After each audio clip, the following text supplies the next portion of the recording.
Hola a todos. En el vídeo anterior sobre el karma, comenté cosas muy interesantes sobre las preguntas que me hizo Justin, un suscriptor, sobre todo este tema del karma.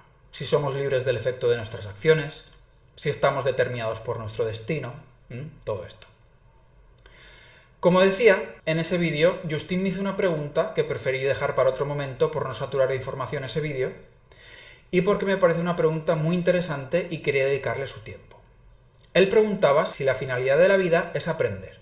Preguntaba concretamente si el Pradapta Karma, que es el karma que estamos viviendo en el presente, es decir, nuestras circunstancias actuales, si tienen el propósito de aportarnos aprendizaje y de que desarrollemos comprensiones. O sea, si el sentido de la vida es aprender, ¿no? A muchos de vosotros y de vosotras os parecerá evidente la respuesta. Como decía en ese vídeo, la gente en general tiene una opinión clara y firme al respecto. Normalmente se opina que sí, que la vida es para aprender, que todo es una escuela, que lo que nos pasa es para tomar conciencia. Yo no quiero desdecir esto porque sí es una verdad, pero como cualquier cosa que maneja el ser humano en su mente y en sus pensamientos, esto es una verdad subjetiva y en cualquier caso hay muchas cosas que tenemos que considerar sobre nosotros, sobre la vida, sobre todo en la idea que manejamos sobre la realidad, sobre cómo es el mundo y la vida en términos más amplios que la esfera humana. Porque esos detalles tal vez no van a cambiar nuestra opinión sobre esta cuestión, sobre si la vida es para aprender, pero sí pueden hacernos valorar las cosas en otros términos. Y ante todo, comprender la vida, como digo, en términos más amplios, y pueden hacernos también romper con algunas ideas que están muy asentadas en el pensamiento general de la gente, que nos vienen de las tradiciones que hemos estudiado, pero que sencillamente no son verdad tal y como las hemos interpretado.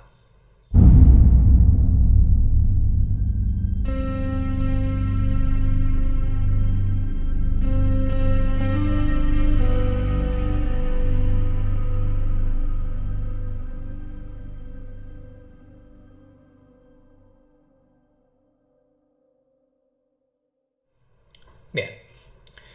Desde el punto de vista del pensamiento más generalizado, del conocimiento que nos viene no solo de las tradiciones que mencionaba, sino también de la simple observación de las cosas, de la vida, podemos sacar esta conclusión tan evidente que es que las circunstancias que vivimos nos aportan un aprendizaje a nivel interno, sobre nosotros, sobre lo que somos. Lo que nos pasa, no solo los problemas, sino también aquello que nos provoca placer, nuestras virtudes, en general, todo el contacto que tenemos con lo externo a nosotros, con la vida, si nos vamos fijando, si vamos observando atentamente y vamos reflexionando, vemos que todo forma parte de un gran engranaje, que es nuestra vida, y que nos va reflejando lo que somos. Evidentemente, no todo el mundo tiene este punto de vista. De hecho, la mayor parte de las personas creen que vivimos una vida cuyas condiciones son aleatorias o fruto del azar o de las circunstancias. Esto, el darse cuenta de este hecho y aceptarlo, marca un antes y un después no solo en el desarrollo de una persona, sino en la comprensión que se tiene de nuestra vida en términos propios, en términos individuales, y en términos metafísicos también. Porque ahí es cuando se comienza a comprobar por uno mismo, se haya tenido antes la intuición de esto o no, que la vida se mueve bajo un mecanismo inteligente que no se ve a simple vista, pero que está ahí, y nos relaciona a nosotros de forma directa con las personas que nos rodean y con las cosas que vivimos. Atendiendo a esta forma de ver la vida, la capacidad de comprensión sobre lo que somos, sobre lo que son los demás dentro de nuestra propia experiencia, y también la capacidad que surge en nosotros de ir modificando el medio y a nosotros mismos a medida que comprendemos e integramos este mecanismo, como digo, es un antes y un después. Es un punto de no retorno en la conciencia que tenemos sobre nosotros mismos, y es el comienzo de este proceso tan integrador y necesario de liberarse de nuestros condicionamientos. Todo esto de por sí, por supuesto que es un aprendizaje. Es un aprendizaje que desde nuestro punto de vista es necesario. Y podemos decir que de algún modo el ser humano está llamado a hacer este cambio, ¿no? Está llamado a conocer esto e integrarlo de alguna forma en su vida. Después ya vendrían cosas aún más interesantes y profundas, que tal vez no sean del interés de todos, pero que están ahí. Y cualquiera que sienta el llamado de adentrarse, pues están ahí para explorar y desarrollar. Y todas estas cosas más profundas también son un continuo aprendizaje.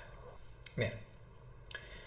Fuera digamos, de la esfera humana y entendiendo el universo como un todo inteligente, también debemos considerar que estos movimientos cíclicos de nacimiento, expansión, contracción y deceso que hace el universo pueden ser considerados su forma de moverse, su forma de adquirir conocimiento de sí mismo, ¿no? Esto lo explican todas las tradiciones. Un principio inmanifestado que contiene todas las probabilidades potenciales es el que se divide en un primer momento, genera complementarios y eso es lo que da lugar al universo y a sus condiciones. Todos estos movimientos, recordad que no están fuera del karma, que los universos, cuando nacen y mueren, también tienen sus informaciones previas, que son las que van a generar las condiciones y los ciclos de esos universos. Tal como explicábamos que ocurría a otro nivel, pero con el mismo patrón, cuando el ser humano nace y muere. La información previa sirve para generar, para dar lugar a las condiciones de la encarnación siguiente. Siguiendo con lo del universo y yendo al punto, como digo, podemos considerar todo ese movimiento como una forma que tiene lo absoluto de moverse. ¿Pero es este movimiento un aprendizaje? ¿Necesita lo absoluto aprender algo?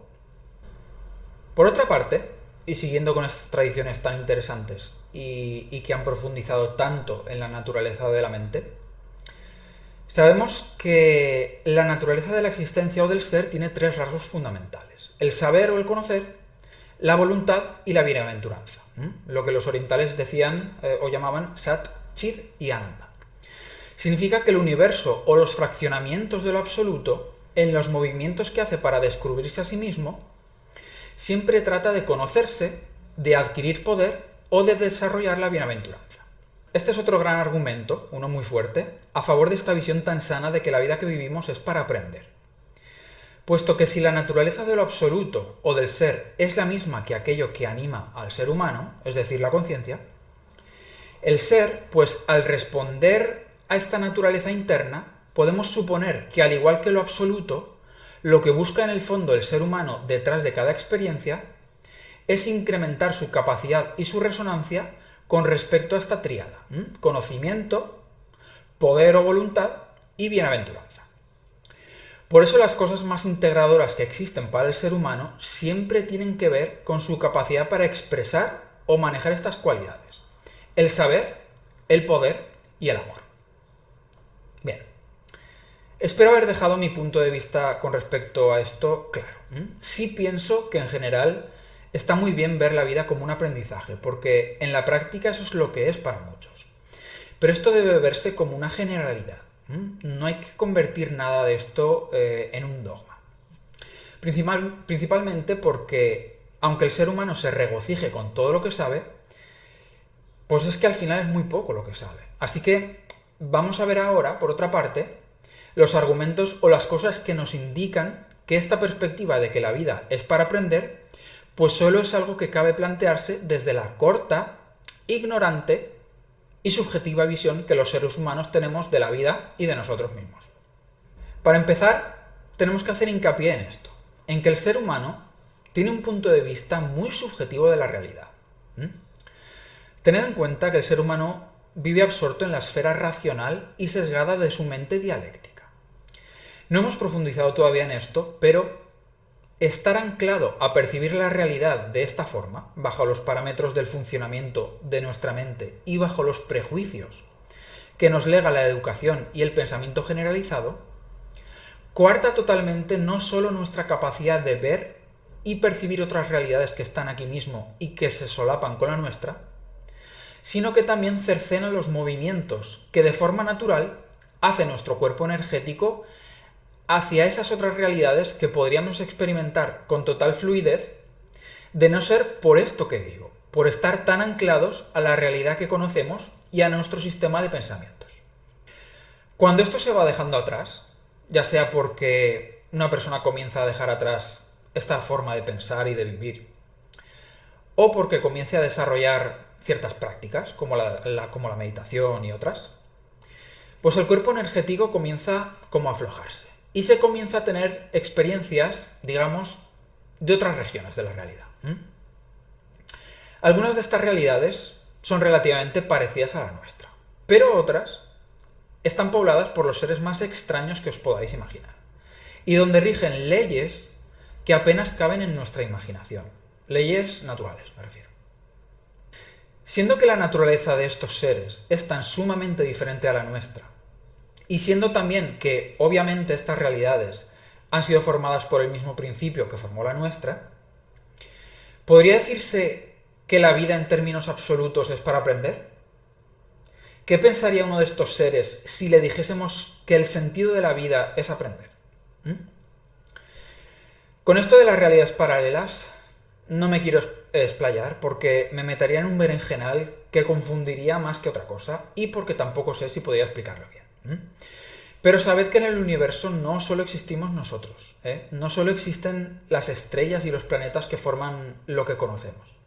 En otros niveles de frecuencia existen los lugares más raros y más recónditos y, como ya he dicho otras veces, muchos de estos lugares jamás los conoceremos porque simplemente está fuera de nuestras posibilidades, por nuestra conformación interna y por muchas otras razones. Pero la reflexión aquí es que seguramente haya una razón de ser para la existencia de todas estas regiones del universo. Pero de ningún modo podemos decir que esa razón sea el aprendizaje. Entonces aquí podemos ir acotando, ¿no? Podemos decir que aparentemente, y al menos para el ser humano en su estado actual de desarrollo, el sentido de la vida es aprender. Aquí también deberíamos preguntar a alguien que está dormido, por ejemplo, o alguien que está en concentración interna, o alguien que está en meditación, ¿cuál es el sentido de la vida? Porque una vez más, la respuesta redunda en que depende. Depende de nuestro estado interno, depende de dónde y cómo se encuentra nuestra mente racional, si está callada porque está en meditación o simplemente en concentración, pues es que no hay respuesta porque tampoco hay pregunta. Y cosas como el tiempo, la evolución, la mejora, la virtud o el sentido de la vida quedan atrás, pero no porque sean menos o se desmerezcan de algún modo, sino porque todas estas facetas e inquietudes pertenecen a una dimensión de la mente totalmente diferente que desaparece cuando ésta se acalla o cuando entra en otros estados de conciencia. Con respecto al karma y las cosas que comentamos en el vídeo anterior, debo decirte lo mismo. Cuando una persona vive inconsciente, vivirá los efectos de su propia inercia hasta que consiga salir de esa rueda. Evidentemente, para una persona inconsciente, es muy inteligente plantearse la vida como un aprendizaje. Y aquí está la razón de por qué todo el mundo lo consideramos así. Es porque es bueno para nosotros y porque forma parte de nuestro nivel actual de desarrollo el querer mejorar y disfrutar de la vida sin nada que nos condicione. Pero, ¿cuál es el sentido de la vida para alguien que es plenamente consciente de sí mismo? Aquí una vez más hay una diferencia gigante entre pensar la vida y experimentarla. Por otra parte, los que nos tomamos en serio el desarrollo, debemos dejar a un lado esta idea lineal del tiempo, como he dicho otras veces. Las personas suelen pensar que el arquetipo de la evolución de un alma es que encarne de vida en vida hasta que acumula el suficiente conocimiento para alcanzar la iluminación e irse a reinos acarmásicos. Y esto no es así. El tiempo no es lineal. Lineal es tan solo cómo lo percibimos nosotros. Y la existencia de un alma y su viaje por el universo evidentemente nos hace en línea recta. Este modelo de la evolución de las almas es una adaptación a la visión humana que al final dice más sobre nuestras propias limitaciones que sobre la realidad. En la práctica, el viaje que hacemos por el universo está lleno de magia y poesía y de cosas que no entenderíamos ni en 1000 vidas. Así que mi consejo, como siempre, es que te tomes este conocimiento que los seres humanos estamos interpretando a nuestro modo, pues como una guía general y en ningún caso como un dogma o algo que tiene que ocurrir de una forma determinada. La naturaleza es una completa desconocida y siempre nos sorprende de formas indecibles. Bueno, podría filosofar sobre esto hasta aburriros a todos, pero pienso que más o menos he explicado lo que quería. Vamos a repasar las ideas importantes. Que el sentido de la vida sea para aprender es una verdad subjetiva y es válida para determinados puntos en la evolución de un alma. Si estamos atentos, podremos ver que la vida nos va reflejando lo que somos y podemos convertir esto en un aprendizaje sobre nosotros y sobre la vida que vivimos. Según las distintas tradiciones, el universo en su expansión y contracción, Manvantara y Pralaya en la tradición hindú, trata de experimentarse a sí mismo. Podríamos ver esto como su propio intento, no de aprender, pero sí de reencontrarse a sí mismo y de manifestar sus cualidades que son Sat, Chit y Ananda, es decir, existencia, conocimiento y bienaventuranza. En el universo hay dimensiones y seres tan diferentes y tan alejados de la línea de evolución humana que afirmar que existe un sentido de la vida universal es equivocarse a priori. El único estado de conciencia en el que es válido plantear el sentido de la vida es vigilia. En los demás no existen los limitantes mentales ni el entrelazamiento kármico que le da al mundo el aspecto que tiene y hacen que lo interpretemos como lo hacemos habitualmente. Por tanto, buscar en vigilia el sentido de la vida es limitado y, como digo, muy subjetivo. Bueno, siempre es un deleite para mí hablar sobre el karma y sobre todos estos temas. La verdad que me encanta. Quiero decirte que aunque me veas argumentar de forma intensa, en un sentido o en otro, precisamente lo que quiero transmitirte es que nuestras posturas no deben ser nunca categóricas y debemos tener en cuenta muchas cosas al posicionarnos sobre algo. Como decía al principio, mi perspectiva de la vida, desde luego que es de aprendizaje. Pienso que el ser humano debe conocerse y conocer la naturaleza.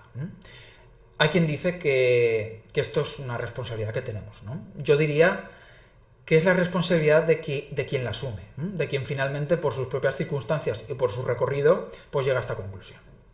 De cualquier modo, me parece que considerar la vida una especie de escuela es inteligente y siempre es signo de cierta madurez interna, de que la persona comienza a darse cuenta de cosas. Pero sí he querido dar esta pincelada para no dar por sentado cosas que muchas veces se transmiten y se asumen de forma automática sin sopesar el resto del paisaje.